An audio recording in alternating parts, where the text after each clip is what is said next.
Bienvenidos a Frontera Geek.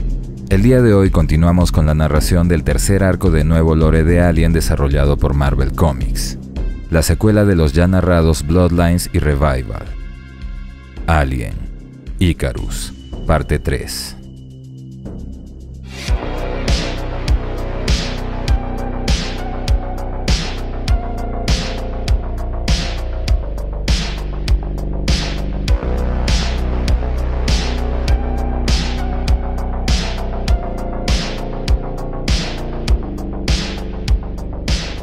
Antes de comenzar, enviamos un agradecimiento especial a nuestros Patreons y a los miembros del canal por su apoyo y fe en el proyecto de Frontera Geek. Muchas gracias, amigos.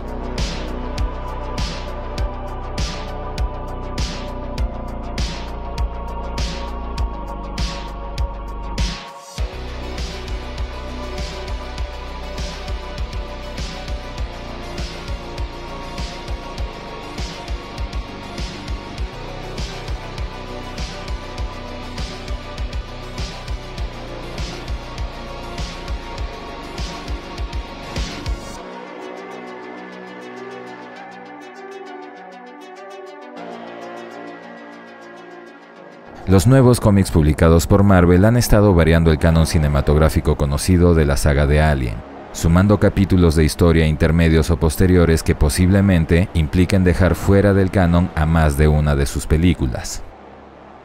El primero de ellos fue Bloodlines, en donde se revela cómo es que Weyland-Yutani obtuvo especímenes de xenomorfo XX-121. Después vino Revival, en donde la compañía puso a prueba sus armas biológicas destruyendo y atacando una colonia de terraformación de un gobierno enemigo. Y ahora continuamos con Icarus, el tercer arco de cómic cuya tercera parte les narraremos el día de hoy.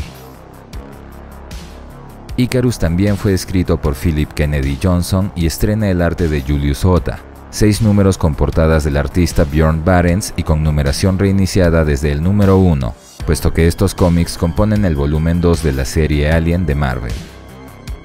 Recuerda que lo que verás a continuación es el tercer episodio de Icarus, y esta, a su vez, secuela de Bloodlines y Revival. Así que si no viste el primer y segundo capítulos ni las historias precuela, las tienes todas narradas en el canal en nuestras listas de reproducción.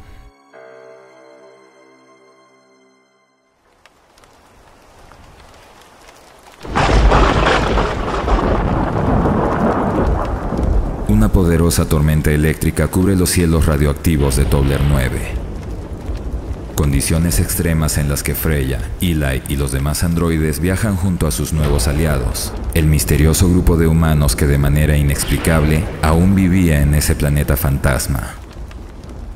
Astrid expresa premura en refugiarse de aquella lluvia radioactiva, pero una de los humanos le explica que esa lluvia les estaba salvando la vida, puesto que borraba sus rastros y hacía mucho más difícil que los monstruos puedan encontrarlos. Eli intenta cerrar el tema diciendo que no podía esperar a salir de aquella pesadilla, pero la mujer vuelve a añadir una mofa, señalando lo gracioso que era escuchar a un androide hablar de pesadillas como si fuera un chico de verdad. Conversación que terminan sin saber que uno de aquellos monstruos ya los acechaba muy de cerca.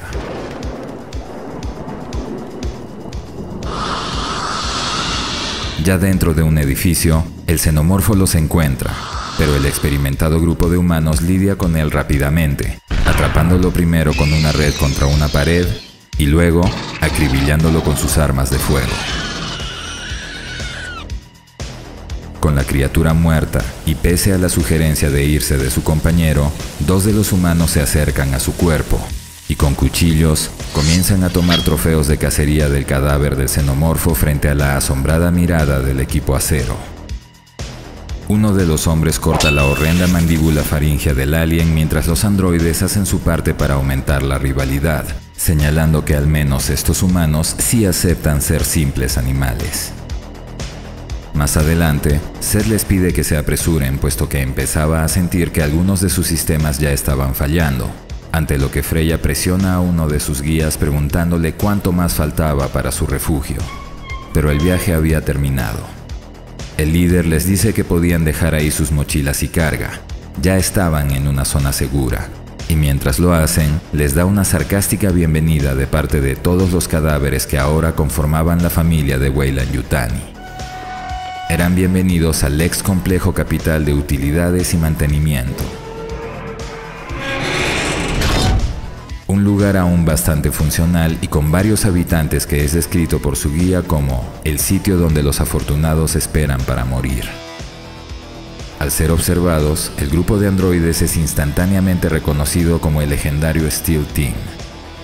Una mujer mayor los recordaba como las Fuerzas Especiales Sintéticas, los robots asesinos que los Sistemas Unidos usaron para anular sus unidades de defensa, y también recuerda el miedo que su leyenda les daba en aquel entonces.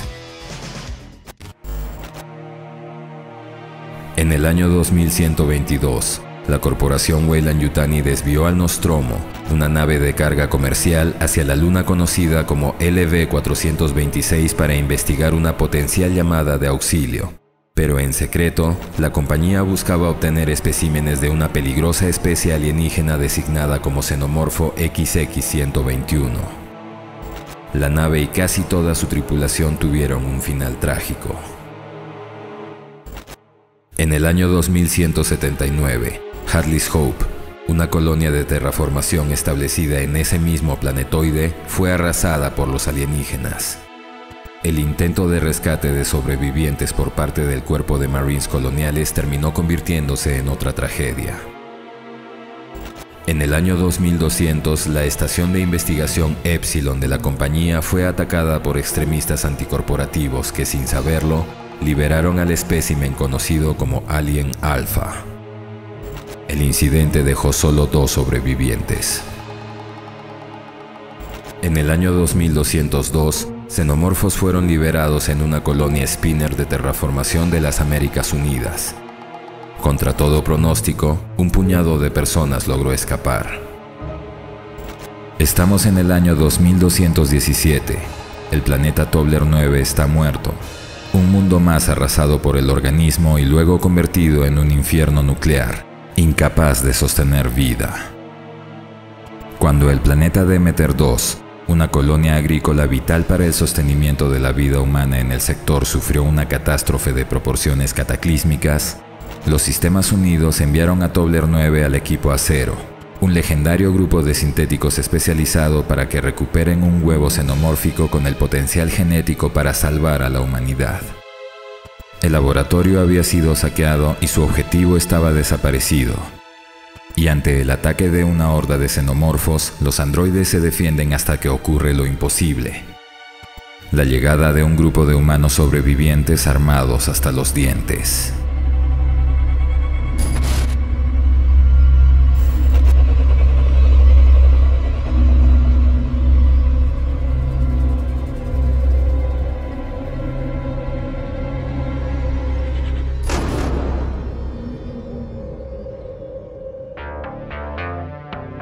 En la guarida, los sintéticos son provistos de materiales y herramientas para la reparación de Seth mientras la líder de los humanos se presenta, una mujer llamada Melody que pide hablar con el líder del equipo mientras su compañero era atendido.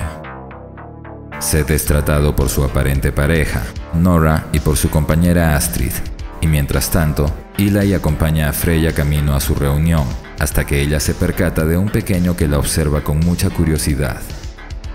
Freya se inclina y muy tiernamente saluda al niño presentándose y preguntándole su nombre, pero entonces Melody le explica que el pequeño era sordo, no podía oírla, y su interés era porque nunca había visto un androide antes. Casi ninguno de los jóvenes lo había hecho. Ante tal información, Freya pregunta si es que usaban el típico lenguaje de señas terrestre con él, y tras el más o menos de Melody, ella se comunica con el niño diciéndole que alguna vez conoció a un valiente hombre de cabello dorado como el suyo, y que seguro él también era muy valiente. Aquel mensaje germina una sincera e inocente sonrisa en el niño, quizás por primera vez. El tierno momento, sin embargo, es interrumpido por Eli, quien con tono despectivo le pide que no recoja mascotas en esa misión. Pronto tendrían que irse. Habiendo escuchado el comentario y mientras Eli se alejaba, Melody expresa haber percibido su aversión hacia los seres humanos, a lo que Freya intenta excusarlo señalando que su desconfianza por los orgánicos era justificada y originada por eventos pasados. Tras despedirse del niño, continúan su camino conversando, y es entonces que Melody contesta todas sus dudas respecto a su pequeña comunidad. Todos eran solo personas, conserjes, artistas, vendedores, cocineros, etc. Solo se salvaron porque corrieron más rápido que los otros cuando los aliens aparecieron. Habían aprendido a evadirlos y pasar desapercibidos. Los monstruos se mantenían en hibernación hasta que alguno de su grupo se acercaba demasiado, y cuando eso sucedía, lidiaban con ello. Si tenían que mudarse, lo hacían. Ya tenían otros refugios preparados en caso de emergencia. Los jóvenes pensaban que la compañía los había enviado para rescatarlos, para llevarlos a un utópico mundo lleno de comodidades. Y aunque Freya sugiere que eso no era completamente errado, que ellos podían sacarlos de ahí, Melody la interrumpe con gran incredulidad. Ella sabía que la compañía no tenía el menor interés ni preocupación por ellos, que incluso si quisieran rescatarlos, no arriesgarían a sus juguetes más caros en la misión. La verdadera pregunta era, ¿por qué habían ido a ese desolado planeta? Mientras ellas conversaban, el hastiado Eli continuaba su camino bajo la curiosa mirada de los habitantes del refugio en dirección a la zona donde dejaron sus armas y equipo, ambiente donde encuentra a una mujer del grupo revisando todo lo que habían traído y a quien ordena que se aleje inmediatamente de sus cosas. La mujer se pone de pie y le sonríe, diciendo que no había nada útil de todas maneras. Además, se presenta diciendo que su nombre era Lee y le pregunta si él era del tipo de androide que tenía todas las mismas partes de un hombre humano. Coqueteo que Eli no capta en principio, pero que la mujer suaviza señalando que no tenía interés en él, solo en los posibles usos que una herramienta como él podía tener. Antes que ella se fuera, Eli observa su mochila y después de ver el contenido, le grita que se detenga. Mostrándole un pequeño contenedor roto, le reclama sobre lo que este contenía. La mujer se muestra extrañada y sin idea alguna sobre lo que decía mientras un pequeño y raro insecto caminaba sobre su ropa. Eli observa al pequeño animal entrando bajo las prendas, lo reconoce con expresión de sorpresa e incluso miedo. Pero al final, decide no decirle nada y dejar que los eventos sigan su curso. Mientras tanto, Freya explica a Melody y los demás su misión. El gobierno de los Sistemas Unidos los había enviado, no en busca de sobrevivientes, sino en busca de un recurso que les permita lidiar con un desastre ocurrido en un planeta con demasiada gente para ser evacuada. El gobierno pensaba que Weyland-Yutani desarrolló una vacuna con potencial militar en esas instalaciones. Un híbrido biológico que podría dotar a los humanos de inmunidad a muchas enfermedades, incluyendo la radiación. La comunidad de Melody vivía bajo una radiación que en condiciones normales los habría cocinado hasta los huesos. Una realidad que sugería que dicha vacuna era real y que estaba en su poder, pero Melody niega tal suposición. En el bombardeo, los edificios que albergaban aquel elemento biológico fueron destruidos, pero eso ya lo sabían. Su misión era recuperar la muestra a partir de la cual la vacuna fue sintetizada. Melody sabía que el equipo de androides había ido en busca del huevo xenomórfico. Exaltada, Freya le pregunta si sabía dónde estaba, pero en palabras de Melody, lo que buscaban estaba en todos lados. Aquel huevo eclosionó muchos años atrás. En la actualidad, sus descendientes son la raza de alienígenas dominante en Towler 9. Ellos la llamaron la raza Icarus, y encontrar más huevos de esa especie no era difícil. Había muchos. El verdadero problema era alcanzar y recuperar uno de ellos. Decidida, Freya le pide que les muestre dónde estaban dichos huevos, y si lo hacía, su equipo se llevaría a toda su comunidad cuando se fueran. Melody acepta rápidamente y determina que lo harían cuando llegue la siguiente tormenta.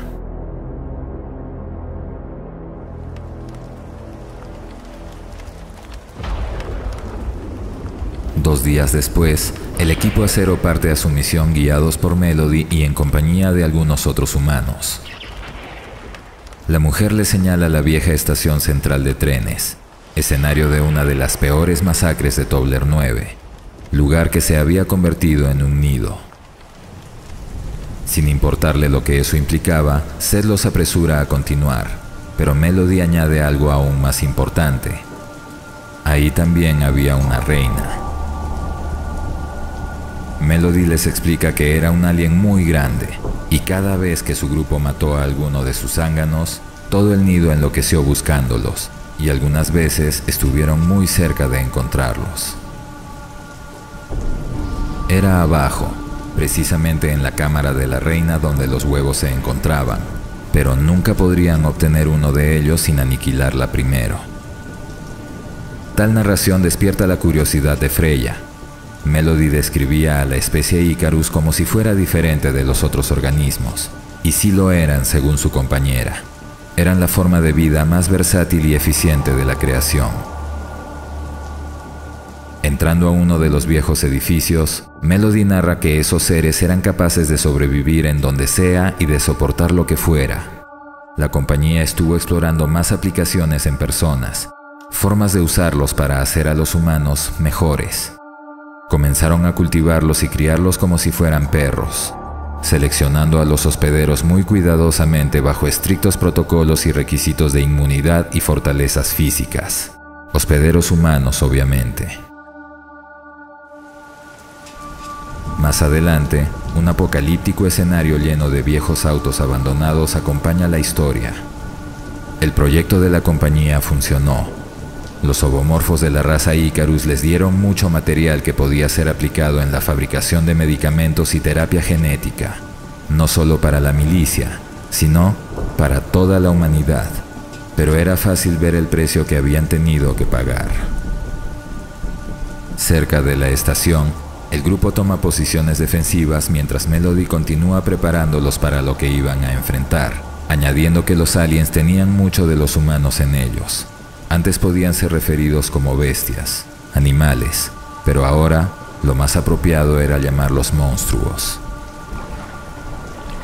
Ya habiendo entrado al nido, el grupo observa las paredes biomecánicas en silencio y escuchando atentamente a Melody describir a los aliens de la especie Icarus.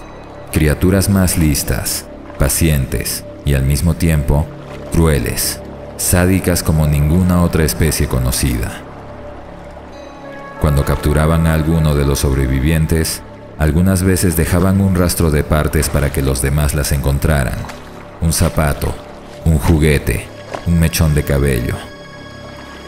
Actuaban como si estuvieran intentando atraer al resto, o como si se rieran de la situación. Las bestias o animales no hacen cosas como esas. Matan por alimentarse, por proteger a sus crías o por el derecho a reproducirse. Y observando un cúmulo de zapatos y prendas de vestir ensangrentadas colgando del techo, culmina su narración. Los animales no matan para soltar carcajadas o reírse. En ese momento, Eli observa con recelo el cómo la mujer llamada Lee comienza a sentirse enferma. Ella sostiene su cabeza y asegura que no le ocurre nada, aunque su compañero la había visto caminar tambaleándose. Pero la obstinada Lee insiste en que estaba bien, pese a que su rostro evidenciaba lo contrario. Llegados a un punto conocido, Melody les indica que guarden silencio. Los aliens ya podían escucharlos y los atacarían en cualquier momento. Debían tener sus armas listas y cargadas. Tras ellos, los monstruos comienzan a surgir de las aguas y a acecharlos. Seth y Melody inician el enfrentamiento con ráfagas de disparos sobre esos primeros xenomorfos. Nora sugiere que su forma de atacarlos era igual a la del laboratorio, pero Astrid niega aquella afirmación. Armada con un arco de madera, ella lidera al grupo en formación señalando que esta vez había algo diferente. Los cuerpos que encontraron en el laboratorio eran parte del ciclo reproductivo de los aliens, hospederos atrapados con el propósito de ser impregnados, pero ahí Los cuerpos horrendamente mutilados y sin signos de impregnación revelaban que sus víctimas habían muerto sin ningún propósito. Pronto, el grupo se ve rodeado de enemigos a los que inevitablemente iban a tener que enfrentar. El grupo ve más monstruos llegar y por su red interna, Seth les comenta que años atrás, cuando les llegó la información sobre la colonia de los Spinners, pensó que todo había terminado, que su era de aniquilar humanos y otros sintéticos había concluido. Los aliens eran el futuro de la guerra. Pero solo habían escapado por un tiempo. Al final, la guerra los había encontrado de nuevo. Y aunque los demás compartían ese pensamiento, corrigen en él la parte de al final, porque no era su final. Empuñando un rifle de pulso y un sable, Freya los motiva diciéndoles que ellos eran el equipo acero y que ganarían esa batalla igual que todas las otras, como siempre lo hicieron. En ese momento, Freya se percata de que sus acompañantes humanos no estaban en la cercanía. Observa a Melody y los otros atrás, a algunos metros de distancia. La mujer sujetaba una de las cadenas que sostenían la reja que podía aislar aquella cámara. Momento en el que Freya, como si estuviera aterrada, teme por lo que Melody está por hacer. La androide ve caer la reja frente a ella, separando a su equipo, aún en combate, de Melody y los demás humanos. Concentrados en la batalla, Astrid pregunta qué estaba pasando, a lo que Eli le contesta que lo mismo de siempre, los habían traicionado. Freya grita frente a los barrotes pidiendo una explicación por los actos de Melody, a lo que la mujer confiesa que no podía dejarlo sacar un huevo de aquel planeta por ningún motivo. El grupo se defiende mientras Freya intenta razonar con ella, y pese a señalar que su misión era para salvar a millones de personas, Melody se niega a liberarlos aduciendo que si la última esperanza de alguien radicaba en aquellos monstruos, ya estaban muertos, tal y como todos los que alguna vez vivieron en Tobler 9. Mientras Melody se disculpaba diciéndoles que nunca debieron ir a ese planeta, estruendosos golpes remecen el suelo bajo sus pies, por lo que el equipo entero voltea a ver de qué se trataba. Melody sella su destino diciéndoles que nunca debieron confiar en ellos, mientras los letales aliens se ven opacados ante el colosal monstruo que había acudido a defender su nido. Su Majestad, la Reina. Siguiente episodio: el futuro de la guerra.